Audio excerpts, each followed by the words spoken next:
साक्षी कि अन्याय की आखिरी में हार होती है और झूठ के सर पे कटार होती है। और संसार का इतिहास स्वयं है साक्षी कि अन्याय की आखिरी में हार होती है। अन्याय की आखिरी में हार होती है। अध्यक्ष जी, इस डीटीसी में जो घोटाले इनके द्वारा किए गए, इतने बड़े लॉस में डीटीसी आई, सरकार कर्जे में डूब गई। इसके कारण से हम चाहते हैं कि सीएजी को आप पीएसी में भेजें ताकि इन सब पे कानूनी कार्रवाई हो। बहुत बहुत धन्यवाद। माननीय सदस्यगण, श्रीमती रेखा गुप्ता। आदरणीय अध्यक्ष जी, इस सीएजी की रिपोर्ट को मैं लगातार पढ़ रही थी और इसको पढ़ते हुए मुझे ये लगा कि जिस तरीके से डीटीसी और दिल्ली परिवहन का दुरुपयोग करते हुए, मिसमैनेज करते हुए, कुप्रबंधन के जरिए डीटीसी को बर्बाद कर दिया गया। एक ऐसी एजेंसी, दिल्ली सरकार का एक ऐसा मद जो ना केवल दिल्ली की ज़रूरतों को पूरा कर सकता था बल्कि प्रॉफिट मेकिंग भी हो सकता था, ये एक आय का भी साधन हो सकता था, उसको आप इस तरीके से ले गए कि जिसमें केवल नुकसान ही नुकसान है।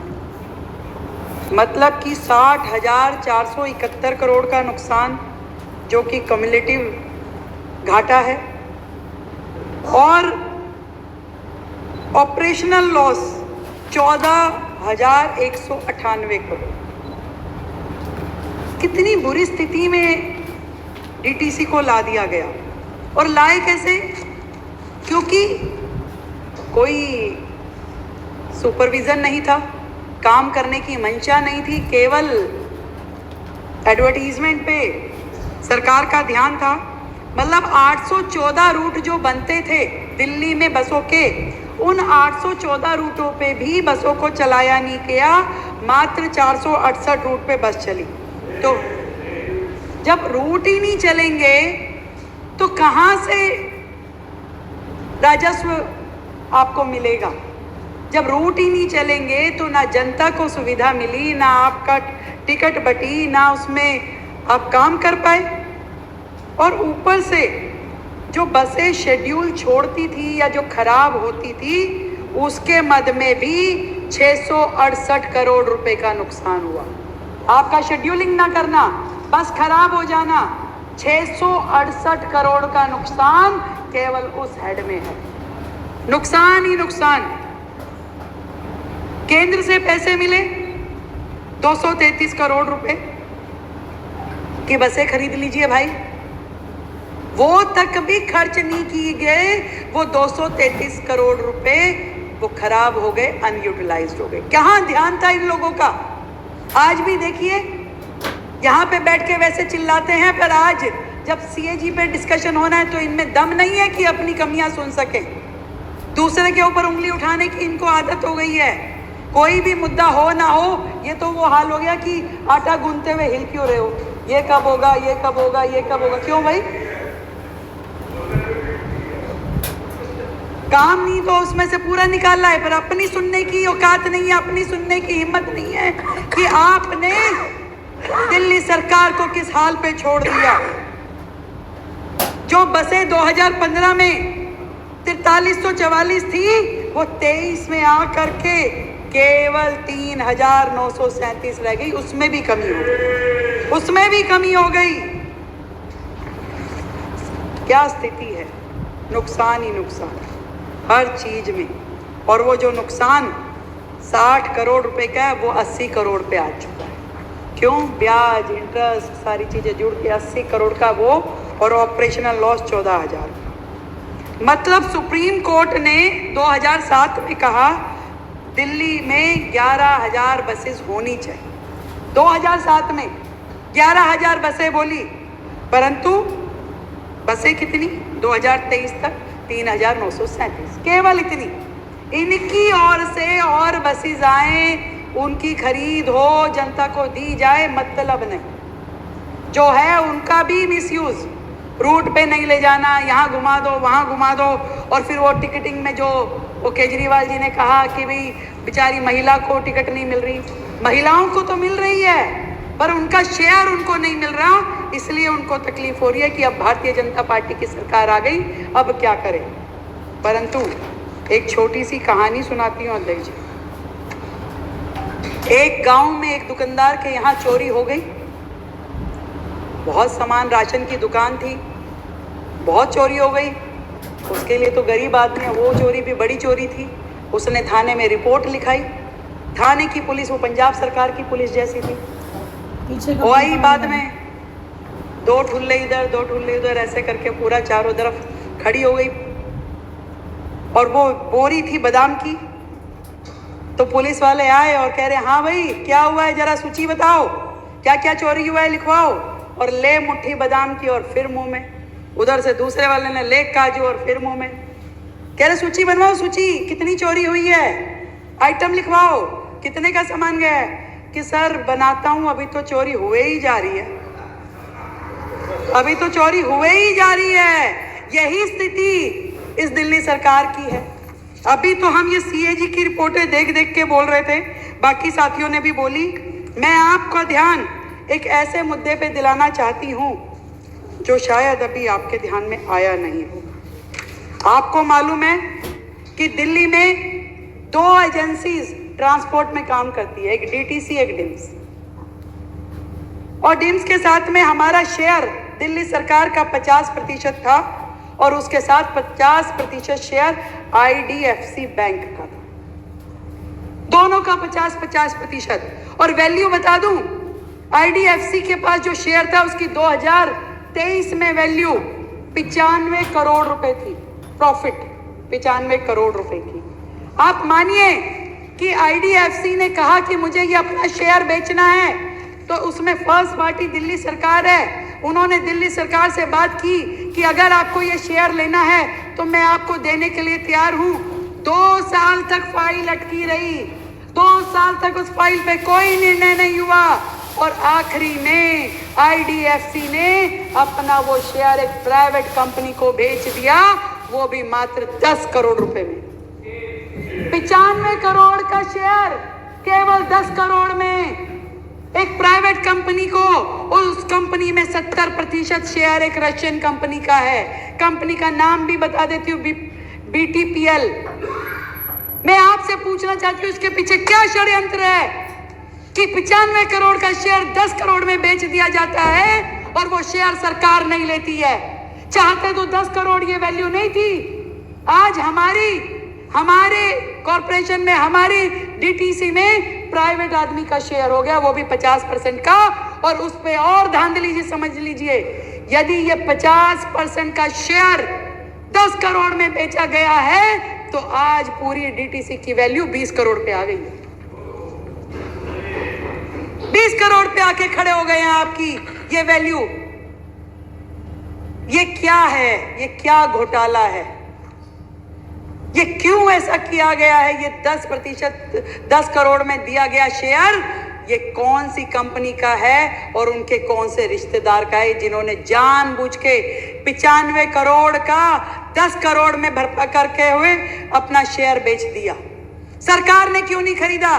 क्या उसके पास 10 करोड़ रुपए नहीं थे कि ये 10 करोड़ रुपए दे करके पूरी डीटीसी को अपने अंदर रखना? अपने कैसे वो प्राइवेट किसी कंपनी को अलाउ कर सकते थे? कितना बड़ा घोटाला है अध्यक्ष जी। मैं चाहती हूं ये पूरी की पूरी सीएजी रिपोर्ट आप पीएसी में भेजें, क्योंकि इसमें इतने हेड हैं कि आप जो अपने बस डिपो का उपयोग कर सकते थे, जो आईएसबीटीज का उपयोग कर सकते थे, वहां एडवर्टीजमेंट कर सकते थे, करोड़ों रुपए आपको राजस्व प्राप्त होता, आपकी बसें अच्छे से चलती, बसों पे भी ऐड कर सकते थे। परंतु नहीं, आपने इस प्रकार का कोई दिमाग नहीं लगाया, कोई विचार नहीं किया। केवल और केवल एक मोटी अनुदान राशि दे करके टीटीसी को पंगु बनाया। कि आज भी अगर डीटीसी चल पा रही है तो जो अनुदान राशि सरकार उसको दे रही है मात्र उसका वही आय का साधन है। वो लोग टिकट से नहीं कुछ कर रहे हैं, वो लोग तनख्वाह, इतनी बड़ी तनख्वाह, आज 4000 बस ड्राइवर बैठ करके सरकार उनको तनख्वाह दे रही है, उनके पास कोई काम नहीं, कोई काम नहीं है। जो बसेस रिटायर हो गई सीएनजी से, आज वो ड्राइवर आइडियल बैठे हैं, खाली बैठे हैं, उनके पास कोई काम नहीं है। 4000 ड्राइवर हैं जिनको तनख्वाह सरकार दे रही है, उनके सारे प्रिक्विजिट दे रही है। कैसे काम चलेगा, कैसे सरकार चलेगी? जिस तरीके से इन्होंने पूरी की पूरी सरकार के राजस्व में सेंध लगाई, जैसे कि वो डुबोने के लिए ही बैठे थे, जैसे कि उनका मन था कि कैसे हम पूरी सरकार को डुबो दें और ये सिस्टम, ये सरकार अब हमें चलाने के लिए दी गई। ये रूट की बात मैंने बताई, राजस्व की बात मैंने बताई, कर्मचारियों की जो हालात है वो मैंने बताई, पूरा कर्जे में डूबा हुआ डीटीसी, और आज भी इनकी बसेस में किसी प्रकार का कोई जीपीएस, कोई इनकी सुपरविजन, इस तरह का कोई सिस्टम नहीं है अध्यक्ष जी। डीटीसी की जो हालत हो गई है, इसको देखते हुए और जो कोर्ट के दिशा निर्देश है उसको देखते हुए मैं इतनी बात कह सकती हूँ कि इसको पूरी तरीके से रिवाइव करने की जरूरत है। फेम ने, केंद्र सरकार की एजेंसी ने 2 बार फेम 1 में और फेम 2 में 49 करोड़ की केंद्रीय सहायता दिल्ली को दी कि आप बसें खरीद लीजिए। उसके निमित्त भी इनसे बसें खरीदी नहीं गई। इसके पीछे क्या कारण है? या मुख्यमंत्री को दिल्ली के लिए समय नहीं था, इनकी मंशा नहीं थी, या इनकी मंशा में दोगलापन था कि जिससे ये अपने लिए काम कर सके और डीटीसी को बदनाम कर सके। डीटीसी एक ऐसा पार्ट दिल्ली सरकार का जो वर्षों से दिल्ली की जनता को सेवाएं दे रहा था, पर आज ऐसी स्थिति के चलते हुए, क्योंकि इसमें चर्चा और बहुत हो चुकी है, मैं तो इतनी बात कह सकती हूँ कि ये झूठे और मक्कार लोग, सरकार ने अब सारी व्यवस्थाएं अपने हाथ में ली। हम निश्चित रूप में डीटीसी को दोबारा से ऊर्जायमान करेंगे, एक्टिव करेंगे और एक ऐसी स्थिति में लेके आएंगे जहां लॉसेस नहीं, डीटीसी से रेवेन्यू भी क्रिएट होगा और जनता को पूरी सुविधाएं भी दी जाएगी। जो भ्रष्टाचार ये फ्री बस सेवा के नाम पे किया जाता था, अब हम कार्ड दे करके बहनों को, जिसमें उनको भी टिकट ना खरीदनी पड़े और वो अपना कितनी भी देर तक अपना किसी भी बस में जा करके वो सफर कर सके, तो इसलिए अकाउंटेबिलिटी बनेगी, काउंटिंग होगी कि कितनी बार कौन गया, कितने लोग इस योजना का लाभ ले रहे हैं। आज दिल्ली जानती ही नहीं है कि कितनी महिलाएं बसों में सफर कर रही हैं, कर भी रही हैं कि नहीं कर रही है। हमें क्या मालूम कि 100 कर रही हैं कि 1000 कर रही हैं कि एक भी नहीं आई।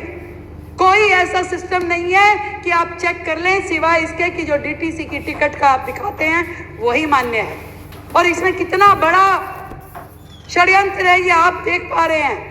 हम डीटीसी की दिल्ली की सेवाएं दिल्ली की महिलाओं के मिले, इसमें हम प्रतिबद्ध हैं। नए बस शेल्टर बने, नए बस डिपो बने, इलेक्ट्रॉनिक व्हीकल आए और उन व्हीकल्स के लिए पूरे चार्जिंग स्टेशन हों, और जितने आईएसबीटी दिल्ली में हैं, हर एक आईएसबीटी के लिए उसको आधुनिक रूप में मल्टी स्टोरी कमर्शियल कॉम्प्लेक्स के जैसे डेवलप करने का दिल्ली सरकार का प्लान है। जितने भी काम, हम एक भी एजेंसी को गर्त में पड़े हुए नहीं देख सकते, कर्ज में डूबे हुए नहीं देख सकते। उसी में से साधन निकलेंगे कि जनता के साथ जो हमारी कमिटमेंट है वो भी पूरी हो और जो हमारी व्यवस्थाएं हैं वो भी सुदृढ़ हो। आज है नहीं विपक्ष, अब किसको सुनाएं, पर जहां हो मुझे पता है उनके लोग सुन ही रहे होंगे, क्योंकि इसी में से तो निकालना है उन्होंने। तो उनके लिए कहना चाहती हूँ, आतिशी जी अपने कमरे में बैठ के आप सुन रही होंगी, मुझे सुन लीजिए। सच्चाई सफलता का द्वार होती है, सच्चाई सफलता का द्वार होती है। हर झूठ के सर पे कटार होती है, हर झूठ के सर पे कटार होती है। और संसार का इतिहास स्वयं है साक्षी कि अन्याय की आखिरी में हार होती है। अन्याय की आखिरी में हार होती है। अध्यक्ष जी, इस डीटीसी में जो घोटाले इनके द्वारा किए गए, इतने बड़े लॉस में डीटीसी आई, सरकार कर्जे में डूब गई। इसके कारण से हम चाहते हैं कि सीएजी को आप पीएसी में भेजें ताकि इन सब पे कानूनी कार्रवाई हो। बहुत बहुत धन्यवाद। मान्य सदस्यगण, श्रीमती रेखा गुप्ता। आदरणीय अध्यक्ष जी,